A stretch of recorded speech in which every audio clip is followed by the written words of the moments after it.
Hello friends, today we are going to discuss a very important topic in labor laws. The name of the topic is the Code of Wages 2019. It is going to be implemented from 1st July 2022, that is after a period of only 2 days.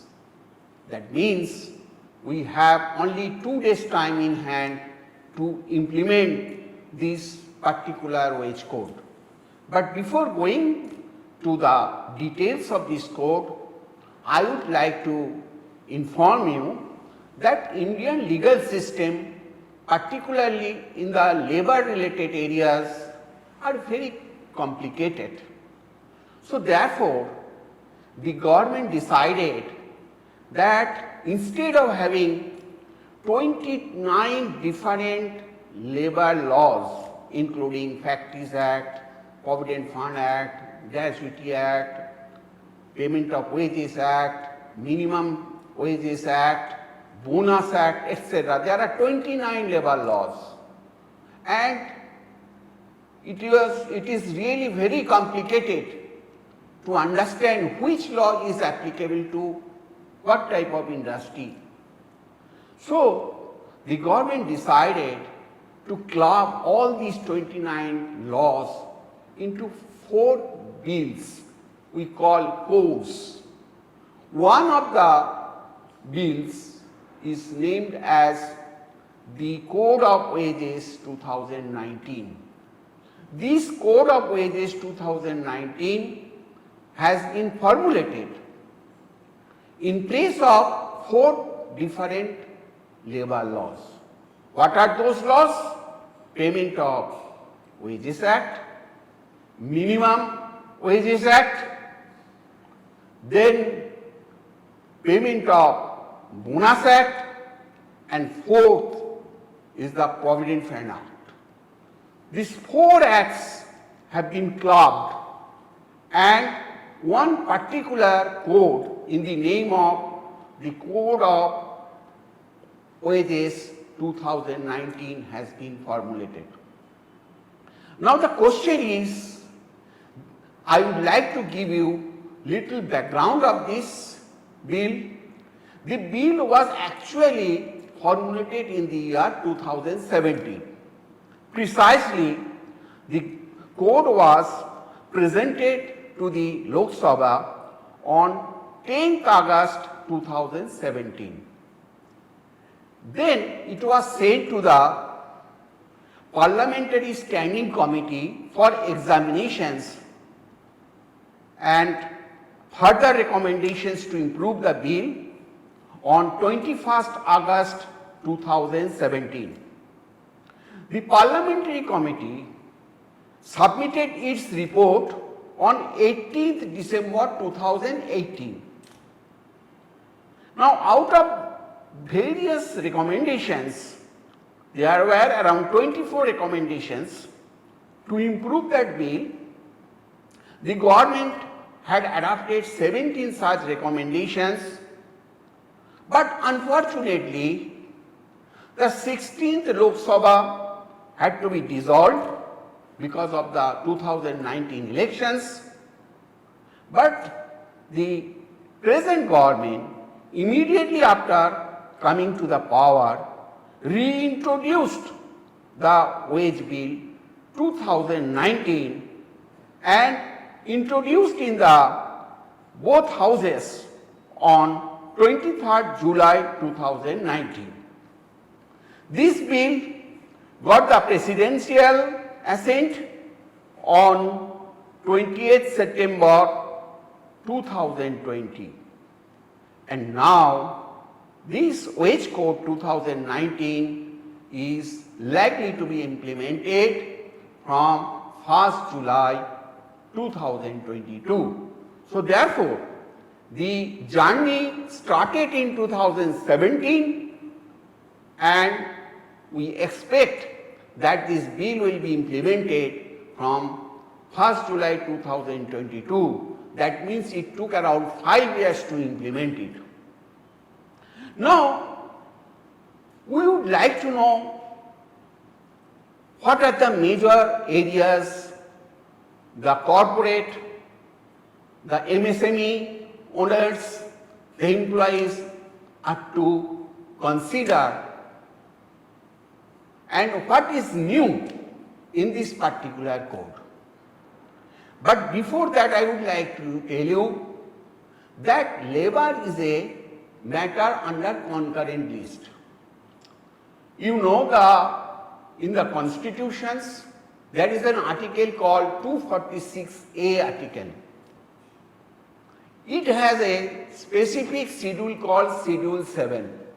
It deals with the jurisdictional powers of the state and central, because it is a federal state.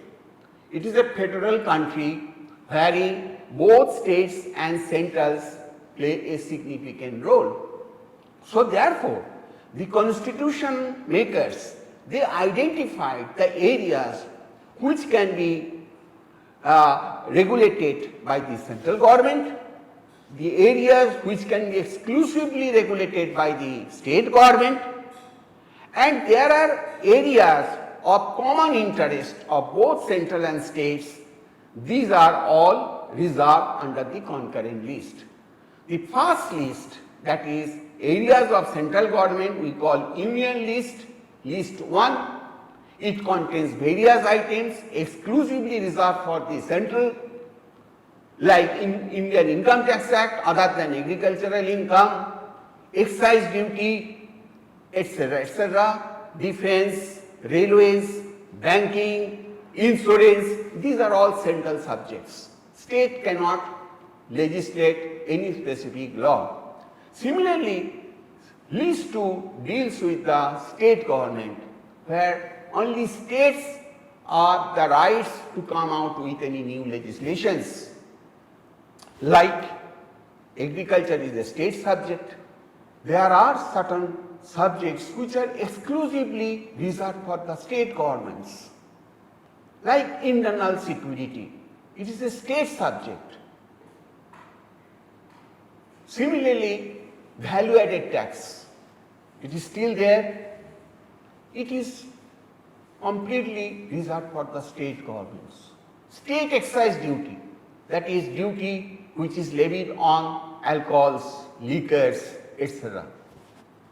So these all appear under list 2, and list 3 is the concurrent list. Concurrent list are the areas where both central and states are interested or concerned,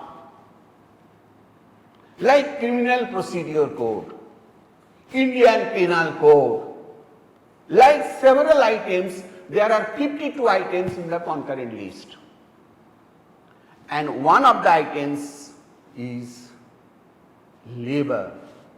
So therefore, this Labour Bill 2019 is a subject under concurrent list, where central government has come out with a law whose states are also to adopt it. Once states adopt it, then it will be applicable in the concerned states. Now, so far we know we have around 36 states, including union territories. 23 states have already adopted this Wage Bill 2019. Those who have still not adopted, like West Bengal, Andhra Pradesh, Meghalaya, these are the states, they have not yet adopted this particular Wage Bill 2019. Similarly, union territories like Pondicherry, Daman-Diu, they have also not adopted this particular Labour Wage Bill. So therefore, Wage Bill 2019 is by and large will be applied from 1st July 2022 across India, excepting few states who will certainly come out and endorse the 2019 Labour Bill of the Government of India. This is a very important area to tell you. Now, the most important part which we like to take next, that which are the acts will be withdrawn after implementation of the wage bill. This is very important to know for a practitioner. That is the Payment of Wages Act, the Minimum Wages Act 1948, the Payment of Bonus Act 1965 and Equal Remuneration Act 1970. These are the 4 labor regulated regulations will be in the history book from 1st July 2022.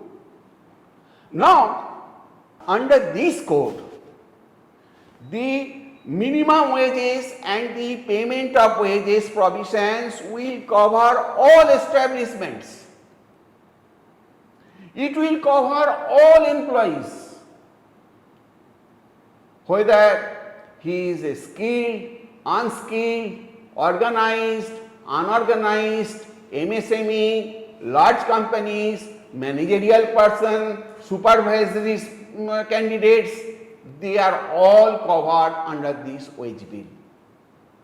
So it will be applicable to all of them.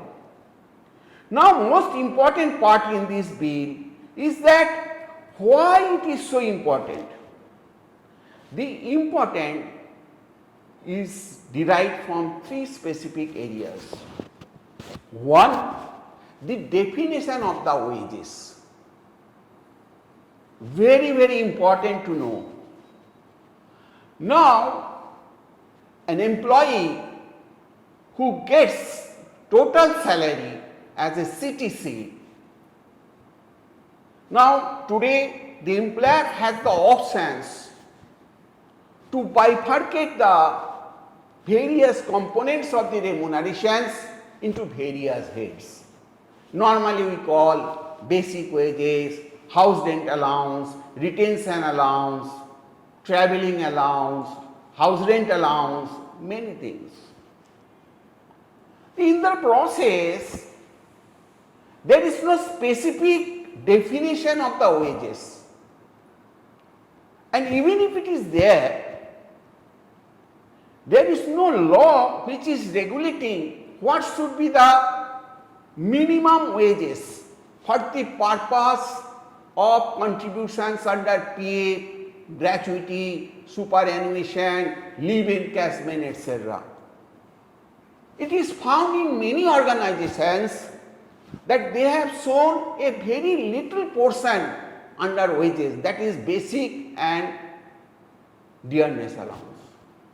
Even I have seen in some cases where 10% of the CTC is shown as basic and dearness allowance, and 90% of the total remuneration is shown under various heads. The objective is very clear: to pay minimum contributions on account of employers' contributions to the PF, employers' contributions to the gratuity, employers' contributions to the leave encashment, etc. But this wage bill 2019 is a very much welcome provisions for the employees, because law says that whatever you pay as CTC, at least 50% of the total CTC should be considered as wages, which will be subject to payment of PF, gratuity and other retirement benefits. I have given an example which will be shown to you, that a company is paying around 90,400 total CTC to an employee, but his basic and dearness contribution is only 40,000.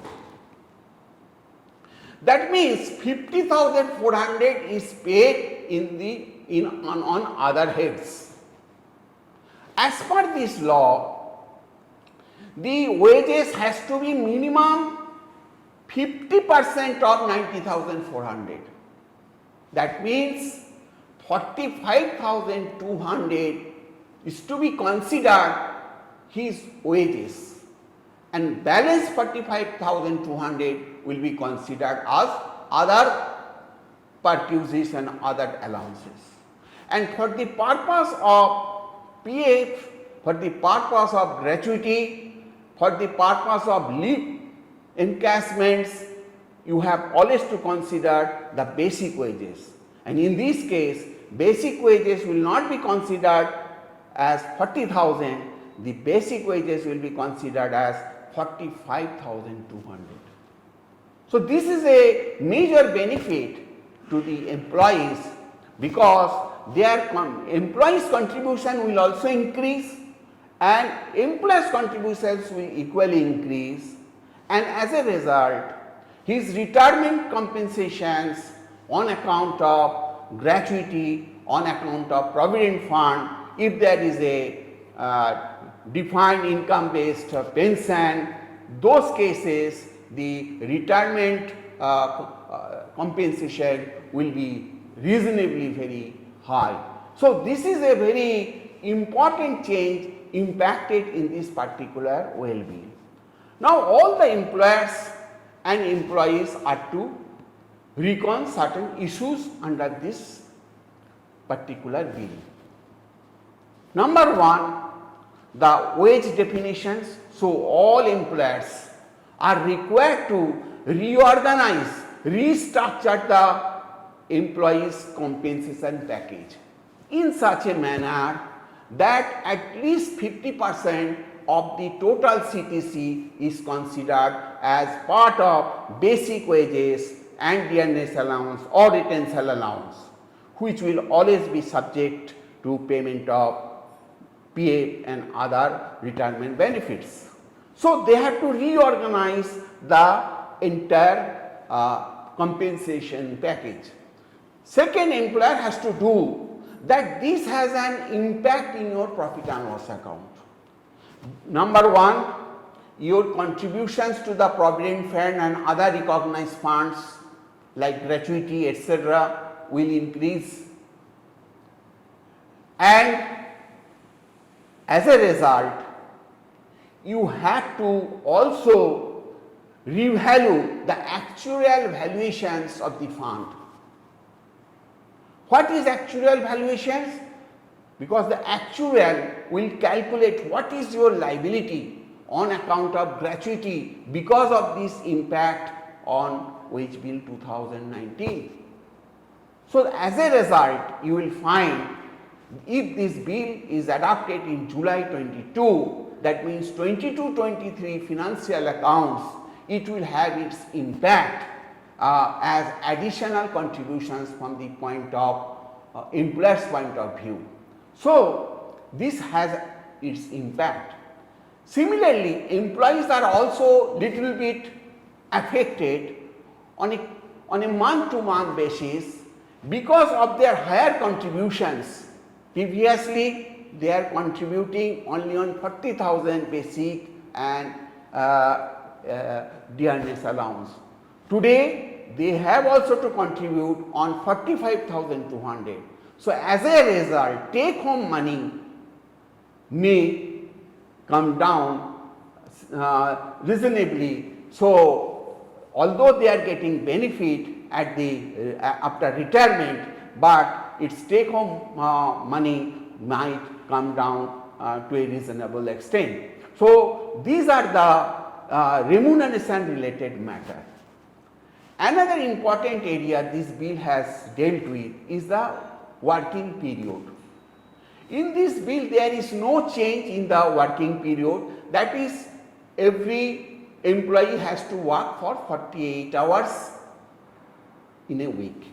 That is not changed, but they can work up to 12 hours in a day at a time. That means if they work for 4 days in a week, it complies 48 hours.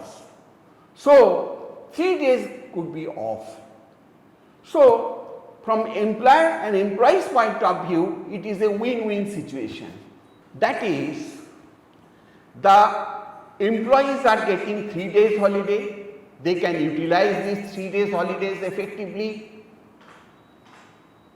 and employer's point of view is that if they close their organization for 2 days, I am assuming it is closed 1 day in a week. So here, if they can close their establishment for 2 days, they can save a lot of expenses like electricity, air conditioning, then canteen expenses and various other establishment expenses. So that is why I say it is a win-win. While the employees are getting 3 days holiday, the employers are also getting 2 more days where they can keep their establishment closed and save a reasonable amount of fixed expenses. So this bill has the option on the part of the employer and employee to adopt whether they will consider 4 days in a week or 5 days in a week or even 6 days in a week. That is up to the considerations of the employer and employee. This has a very positive impact in the labor bill. Now another important provisions in this particular bill, very important to note that every employer has to make the payment to its employees. I have already said the definition of the employee is not confined only to workers. It covers all employees including supervisory staffs, managerial persons, etc. That all payments to the employees are to be effected by 7th of the following month in case of a monthly payment. So that is very, very important. Today the due date is 10th of the following month. So they are getting a very, very favorable time of making payment. Second is that there cannot be any sort of discriminations in wages between men and women. So it is a equal remuneration system should be adopted in our country. There should not be any discriminations. And central government has also said that there will be a national floor rate of minimum wages, and that will be intimated to all the states. Now, if the national minimum wages is more than the wages prevailing in the state, then the establishment has to pay the national wages. But if it is found that the wages fixed by the state government is more than the national wages fixed by the central government, then state wages will prevail. This is also an important, and minimum wages will be reviewed periodically so that the employees in the country get a fair amount on account of their labor provided to the employers. These are all very important issues. To summarize that this labor bill 2019 will apply mostly to the all states who have adopted the wage code 2019, and it is expected to be implemented from 1st July 2022. In this act, the definition of the wages has changed substantially so that at least 50% of the total CTC is considered as wages for the purpose of contributions to Provident Fund and other statutory funds. The working time has been kept same, that is 48 hours in a week, but within the 48 hours you can reorganize your working time so that you can work 4 days, 12 hours each, and 3 days you can go off, so that both employer and employee can take the benefit, and all payments are to be made by 7th of the following month, and 4th there will be national floor towards fixation of the wages, and that floor rate will be intimated to the country, to across all the states, so the employees get fair remuneration from the employer. So by this way we can conclude that this particular wage bill will be welcomed both by the employer as well as the employee. Thank you very much for your patient hearing.